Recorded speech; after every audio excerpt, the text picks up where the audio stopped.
All right, so how fast is the amount of knowledge on the planet doubling right now? Anybody know? Buckminster Fuller, a few decades ago, he said, how fast does knowledge double? And he went back and did a historical study. And what he came up with is that in the year 1900, that knowledge was doubling about every 100 years. In the 40s, in like 1945, it got to the point where it was doubling every 25 years. Today, knowledge is doubling approximately once a year. Right? So once a year, twice the knowledge. In a few years, it's going to be every 6 months. And then it's going to be every 3 months. And then it's going to be once a month.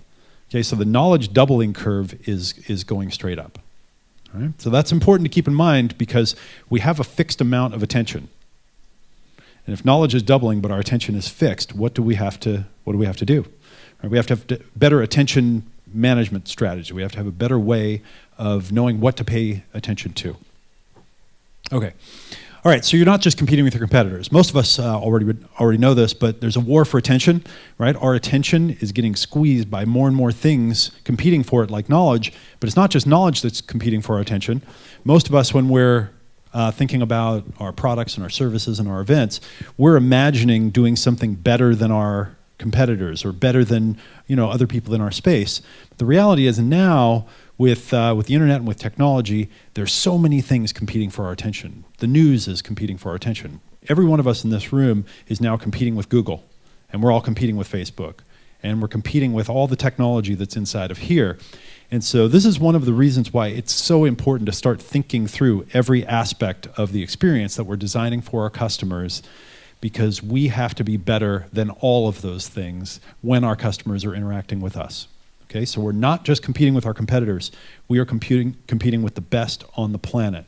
And when I go into some of these companies, when I go into the companies that I invest in or go into Google or some of these places and they have a huge room where there's 100 people or 1,000 people, and all they're doing is sitting there running experiments to see how they can capture attention better, right? It's very sobering. I was just talking to someone the other day who said that it's just casual conversation. This is kind of, a rumor, but they said that Facebook is running something like 25,000 live experiments at any one time. Right? They're A/B split testing 25,000 different variables to find what captures and keeps attention best. So we have to raise our game if we're going to keep attention. Marketing is getting a lot more complex. I define marketing as communication that gets customers. Okay, that's my simple definition of it. If you communicate and it doesn't get you a customer, then it wasn't marketing. And if you communicate you did get a customer, then it was marketing. It helps cut through a lot of the confusion around what marketing is. A lot of marketing's wasted. Back in the advertising industry, they used to have a saying, I know that half of my advertising dollars are wasted, I just don't know which half.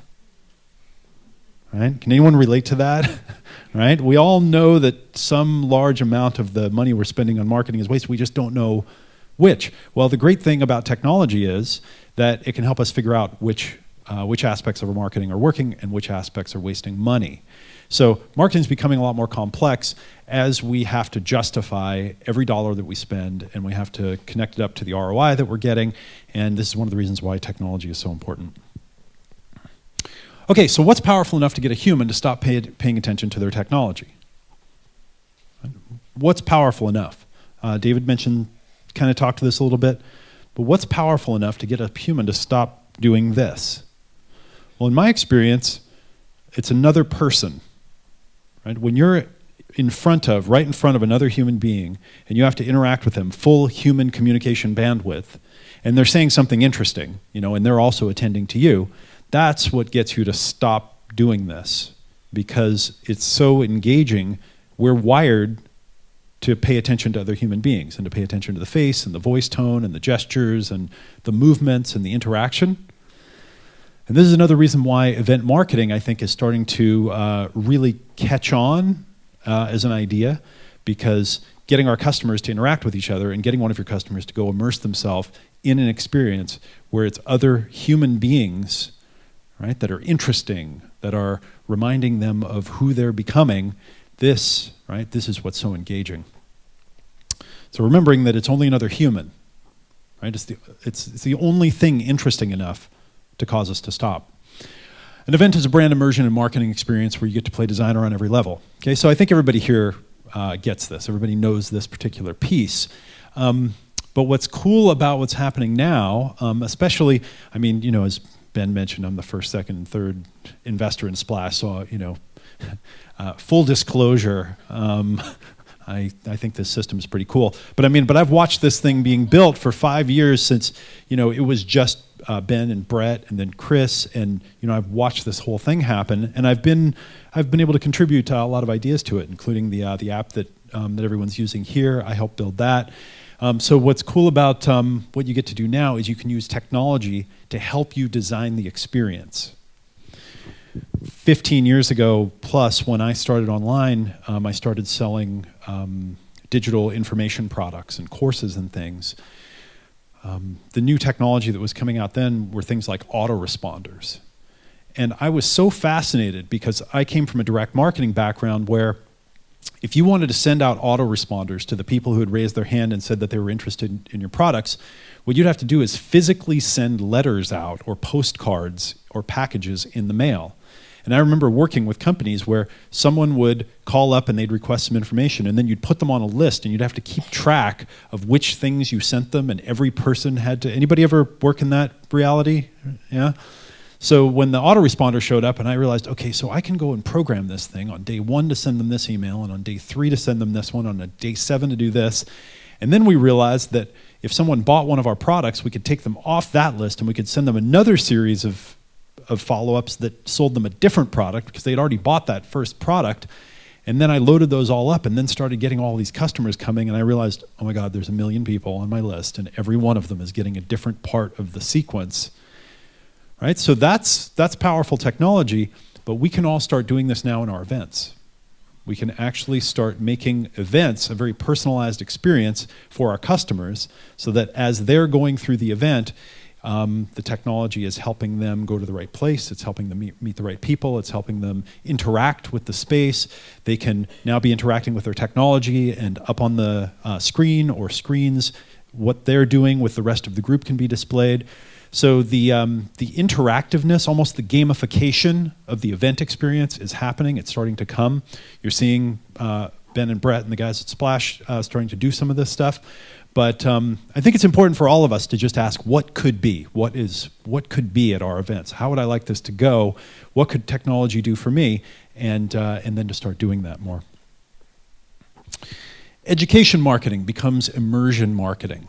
Model how to be a great customer. Another thing that we've learned in marketing is to educate our customers, because it turns out that most customers are not very well versed in what they need to know about our products, our services. They don't know where it came from. They don't know how it was made. So a lot of us know to educate our customers and to teach them. Well, now with event marketing, we can actually immerse them in an immersive brand experience where they're getting educated in how to be great customers. So what is the fastest way to educate another human being? Anyone? What's the fastest way to teach another human being something? Right? Show them, to do it. Right? To do that thing. I have a little 4-year-old daughter right now, and I'm just learning that whole what you tell them versus what you do. They don't listen to what you say, they do what you actually do. Anyone been through that one also? Got the kids thing, yeah? Well, customers are exactly the same way, but we forget this, and so we do a bunch of messaging, but we forget to model what it's like to be a great customer, right? So at our events, if we can set them up and we can show them a model of what it is, we can educate them by being a great example of a customer, right? If we can be at that amazing sporting event and we can be drinking the Red Bull and they see us drinking the Red Bull at the great sporting event, and that's how they're learning how to do it. And so we forget these little things, but modeling and having our teams model how to be a great customer, this is a big deal. And notice that that's what Ben's doing right here. You know, he's got a great event, and he's modeling how to do what he's trying to teach you how to do. You know? Also, just a reminder, real people are more credible than marketers. You know, with the kind of tidal change in entertainment when it moved to reality TV, and human beings started preferring to watch semi-real human beings in semi-real situations, but something they can relate to. You know, when we can relate to it, it has a lot more credibility. And so asking, how do we get our real customers to be our ambassadors and to be our models of what it's like to be a great customer, and feeding that back into the system. And again, using technology to do it. Okay, so who are your customers coming to meet at your events? I don't know why I had to put hint, it's not you. I'm trying to be cute here. But who are your customers coming to meet at your events? When they're coming to our events, who are they going to meet? They're trying to meet each other? A mate? That's my wife, the love coach. But it's a good point. It's a very good point. Who are they going to meet at their events? Who else? Customers? Teachers? Okay, I submit to you that when you go to an event, what you're really going for, unconsciously, is to meet your future self. You're going to the event to meet a future idealized version of yourself. My good friend Dave Logan, he turned me on to this idea several years ago. He says that we're always listening for our future. As we go through reality, we go through these different environments and social relationships and events and business situations, we read books, we watch TV, or we look online. We're always listening for something that resonates, and we say, oh, that's what I should be doing. Whether it's new fashion or a new style, or whether it's a new way of communicating or a new career or a new set of skills, we're listening for our future. And when we see something, we say, bingo, that's right, that's where I need to go. That's how we kind of navigate our way into the future. We're always listening for the future.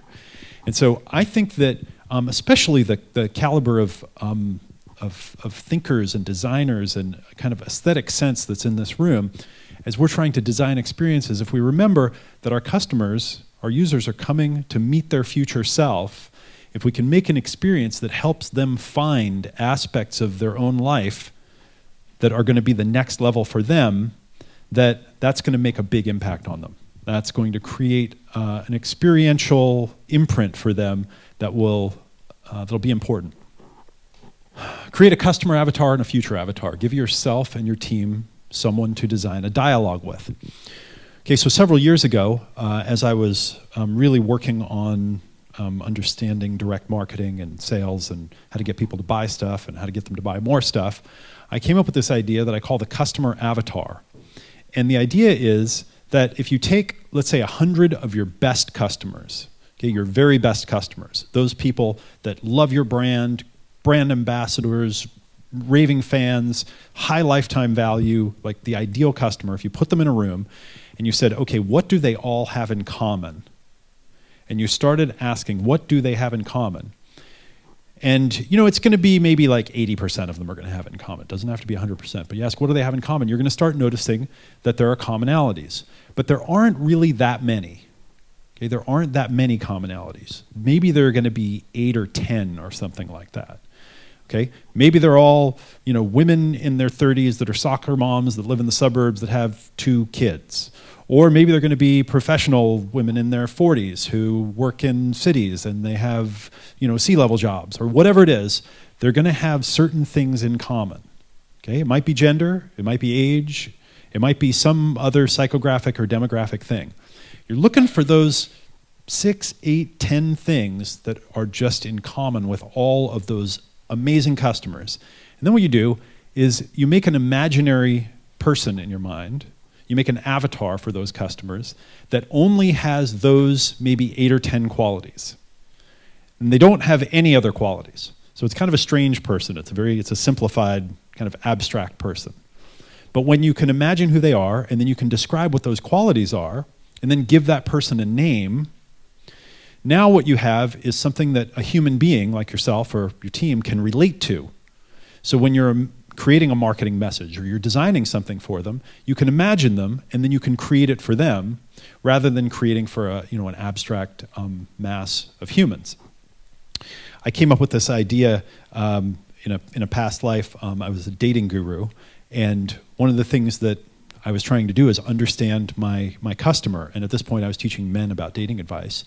And the men that we were teaching were single, they were socially awkward, they had a lot of fear of rejection, and I came up with a name for this, actually came from another friend of mine, and his name was Erwin, right? And Erwin was this socially awkward guy that was, good-hearted, intelligent, nice, but just couldn't figure it out.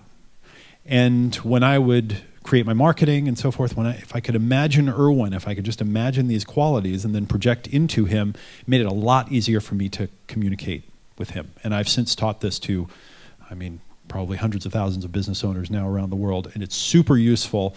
And it's super useful when working with your team, because once you have your customer avatar, or maybe you'll have a few different customer avatars, then when you're designing for them, they can kind of be in the room. You can be using their name, you can almost put a chair out for them in the meeting, and you can be having them in the conversation. Next, after you create a customer avatar, create a future avatar, which is an avatar for who that customer wants to be in their future. A more idealized version of them, right? In a little better shape, making a little more money, a little higher social status, right? A little bit better educated, a little more self-control, right? More financially successful. What's the avatar of the future of your customers? And then when designing an event, I think it's important to keep that future avatar in mind, because that's who you're really designing for, so that they can come and meet their future. Okay, so what's the most important thing your customer can leave your event with? David said, the feeling, right? And that really is the essence of the most important thing, because we don't remember all the details of what happened. We just remember, oh yeah, good feeling, right? So that's the essence of it. Yeah? But I think that it's a good feeling about having entered a kind of a social milieu of people that pull you toward that idealized version of you, where you feel like you got to become more yourself. You leave a little more who you really are, like pulled a little bit more in those directions. We all know that you're the average of the 5 people closest to you. This psychological research, if you take the 5 people closest to you and you average them out, that's your self-esteem and your income and your health and all these kinds of things. So that's what we're trying to do, is create a situation where the person shows up and then imprints, wow, I feel great, but I've met, this is where I'm going. That's how I think that you make an impression with customers that makes them want to come back and stay for the long term. To create the ultimate event, you need to create a better experience, which means having more data. Now this is kind of a paradox, right? So what does this mean, having more data? Well, nowadays, because of this, this ability to personalize experience more, for everyone to have an individualized, personalized experience, we have to ask, how do I give each of my customers that individualized, like one-to-one experience, but how do I do it with the help of technology? Well, in order to do that, we need more data, more and more and more data. This is why data centers are exploding. This is why more and more power is going to data centers. This is big data and the Internet of Things and so forth, because more data points helps us to understand the behavior and what we're doing and what our preferences are. And as technology keeps getting better, and I don't know how much I can speculate or talk about the secret sauce that you guys are working on, but as technology gets better, better and better, you're going to find that it's going to be telling you things about your customers that you didn't know to ask. Okay, and this is part of the promise of artificial intelligence. Is artificial intelligence, most people think, in fact, I was at an event several months ago, and there was a big artificial intelligence guy sitting there, and went out to lunch, and he was sitting at a table, and another guy was saying to him, okay, so artificial intelligence, right? So I tell the computer the algorithm that I want it to run on my data. And the artificial intelligence expert was like, no, it's not that. It's not an algorithm. You don't tell it what you want it to do with your data. Artificial intelligence is the machine looks at your data and it tells you what you should be looking for. It gives you information that you didn't even know to ask about. And so as events get more sophisticated, what you're going to find, and this is just going to be in the next couple of years, this is not that far away, is you're going to be having an event and the technology is going to be telling you that's a great customer over there. Spend some time talking to this person, because this is somebody who is new, and they're likely to know a whole bunch of really important influencers for your brand. And so more dynamically, you're going to be able to interact with your users and your customers in ways that we can't even imagine. But we need more data to do it, and we need better technology. And then finally, stay on top of emerging event technologies, as these can multiply your success. I've become very interested in futurism over the last several years and watching emerging trends, particularly in technology, because it's at the intersection of pieces of technology and technological trends where the surprises emerge. Okay, this is where you can have an insight that can put you so far ahead and the key is when you can use more than one piece of technology together in a synergistic way that, again, helps your customers have a better experience, but that also winds up making them, have a higher lifetime value.